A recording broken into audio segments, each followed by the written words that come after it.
Okay, picture this scenario.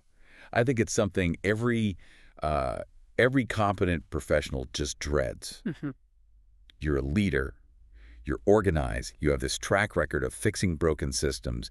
You know how to get things done. You're the one with the answers. Exactly. And then you step off a plane. Or, hey, maybe you just drive like 10 miles into a different neighborhood and all of a sudden your operating system just crashes. The blue screen of death for your social skills. Completely. The language fails you. The social cues you always rely on, they're just misfiring. Oh, yeah. You make a gesture you think is perfectly polite and the whole room goes silent. You try to be efficient and people look at you like you're being incredibly rude.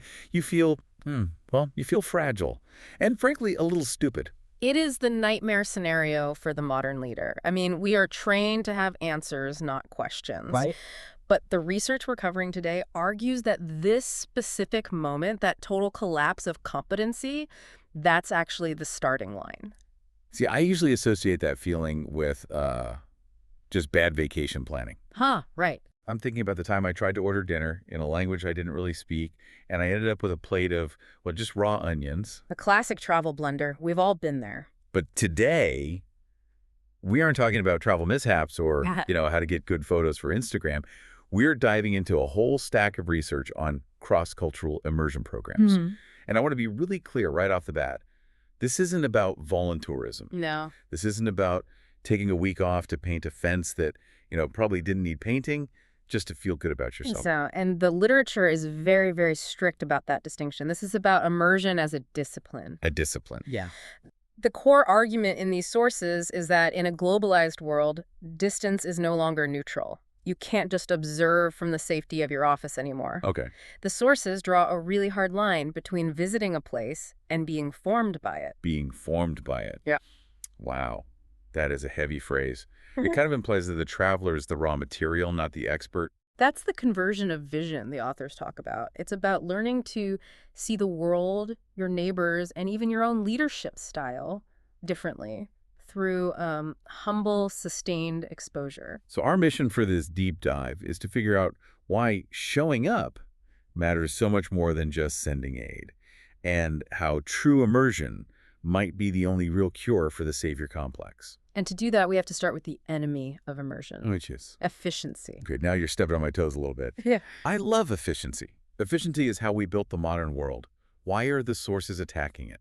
Well, because the sources argue that efficiency is, by its nature, transactional. Aye. I mean, if we look at the culture of many NGOs, businesses, even modern religious organizations, we're obsessed with scalability. Biggest impact, least amount of time. Exactly. The source material calls this the drive-by problem. Drive-by mission.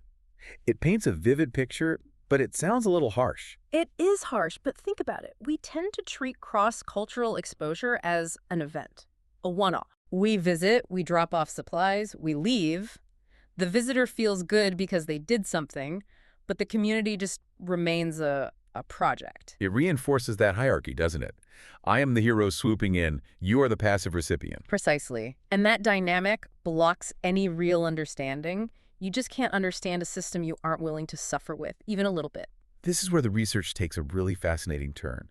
To counter this drive-by mentality, the authors don't look at modern sociology first. They go back to a theological anchor. And even if you aren't religious, the logic they pull from this narrative is structurally, well, it's mind-blowing. They talk about the Incarnation. This is the absolute crux of the argument. The text uses the Christian narrative to illustrate the ultimate form of immersion. The line that just jumped out at me was, God did not send a memo, he came himself. I have to admit, a memo would have been significantly cheaper. Oh, for sure. A divine email blast. Hey, humanity, here's the new KPIs. Please update your behavior by Q3. It would have been efficient, scalable, safe. But the argument here is that the divine method was proximity. It wasn't a download of data. It was a dwelling among. It was relational. The takeaway for leadership is that you cannot influence a people you're unwilling to be with. There's a specific detail in the notes that really caught my attention on this. They talk about the hidden years. Yeah. I think most people know the general story of Jesus, 3 years of miracles, teaching, the cross. But the sources point out that the math just doesn't make sense if you're looking for ROI. It's a ratio that totally defies modern logic. The text highlights that Jesus spent roughly 30 years living in Nazareth, learning a trade, learning the local rhythms, the labor, the struggle of one specific zip code before he spent 3 years in public ministry. That's a 10-to-1 ratio. Yeah. 10 years of prep for every 1 year of output. Right. It's wild. If I pitch that business plan to a board of directors, hey, I'm going to just hang out and learn the culture for 3 decades, then I'll launch the product. I'd be laughed out of the room. Oh, immediately. We want the 3 years of output without the 30 years of context. And that is exactly why so many cross-cultural initiatives fail. We try to lead before we learn. The argument here is that those 30 years weren't wasted time. They were the foundation. He learned the place before he tried to save it. Okay, so if we accept that we need to dwell and not just drive by, Yeah.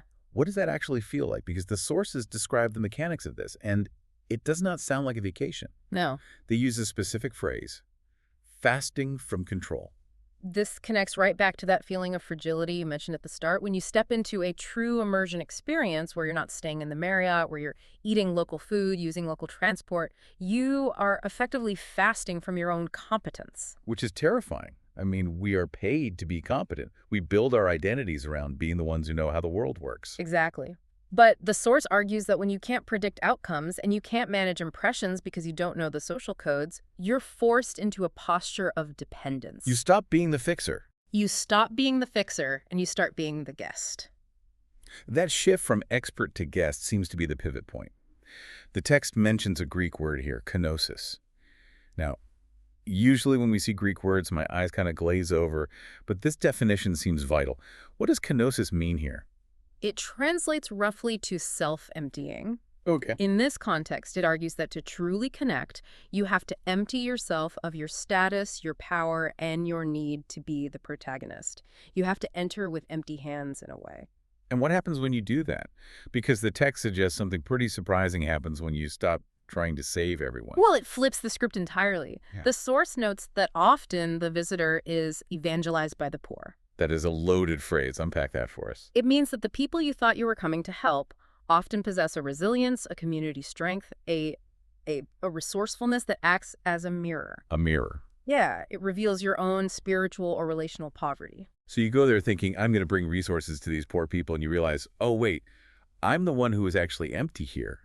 I have money, but I don't know my neighbor's name. Exactly, but, and this is a big but, you only realize that if you stay long enough to get past the surface. Compassion, without proximity, it just remains abstract.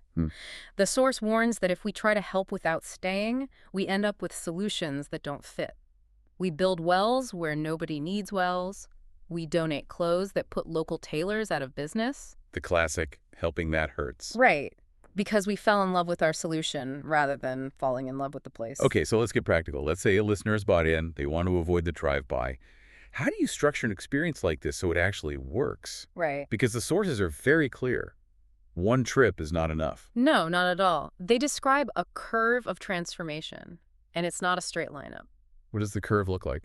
Well, the first trip is usually one of two things, either romanticism or shock. Either, oh, look how simple and happy everyone is, or this is terrible, I need to fix it immediately. Both are emotional, and both are usually wrong. So the first trip is the honeymoon phase or the panic phase. Exactly. The real work happens on the second, third, or fourth trip. The source insists on repetition. You need to return to the same place. That seems counterintuitive for people who want to, see the world. Yeah. Why go back to the same village in Guatemala or the same neighborhood in Detroit 3 times? Because you need the novelty to wear off. You need to get bored. Bored? Yeah, you need to get frustrated with the transit system. That's when you stop being a tourist and start seeing the nuance. Relationships can't mature if you're always on the first date. That's a fair analogy. You don't really know a person until you've seen them handle a traffic jam or just a bad Tuesday.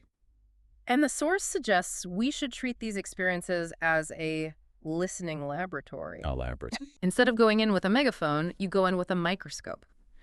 The practical tip they offer is to ask questions like, where is God or where is good already at work here? That is a huge shift. Instead of I am bringing the light to this dark place, it's the light is already here. I just need to shut up long enough to spot it. Precisely. And that leads to the other structural pillar they mention, which might be the most important one, debriefing. They call it a sacred duty. They were pretty aggressive on this point. They basically said experience alone teaches you nothing. It doesn't. Interpreted experience teaches. I mean, think about it. If you go see extreme poverty and you don't have a structured way to process it, what You happens? come back with baggage. Right. You might just leave feeling guilty or defensive. Right. Or you might leave reinforcing a stereotype that those people are helpless. So how do you fix that? Through reflective storytelling. You Yeah. have to sit down and articulate the confusion. You have to answer questions like, why did that interaction make me angry? Or what assumption of mine just got completely shattered? It moves the experience from being just a cool anecdote you tell at parties Yeah. to actual wisdom. Right. It prevents the memory from fragmenting. We've all had those trips that felt life-changing for 2 weeks, and then 6 months later, it's just a blur.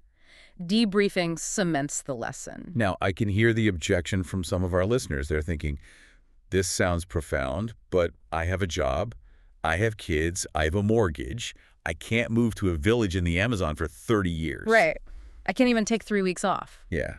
And this is where the source material becomes incredibly practical. It busts the geography myth. The myth that real immersion requires a passport. Yeah, we tend to think cross-cultural means international, but the text explicitly states that unreached or marginalized communities exist in our own cities. Right here at home. Migrant enclaves, urban neighborhoods, specific subcultures right down the street. So you can have a cross-cultural immersion experience without getting on a plane. Absolutely. The unreached are often your neighbors, but, and this is crucial, the strategy has to be the same. You can't just drive into a new neighborhood 5 miles away and start telling people how to fix their lives. Right. The drive-by mentality is just as damaging locally. Maybe even more so, because you can't just fly away. The rules still apply. Find a partner, don't go alone, and most importantly, submit to local leadership.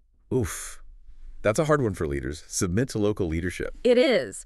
But if you want to learn from a community, you have to find someone who is already a leader there, a pastor, a community organizer, a coach, and ask, how can I serve you? How can I learn from you? It's prioritizing presence over programs. Yes, relationships first. It's all about breaking the bubble of your own life to let the reality of someone else's life actually impact you.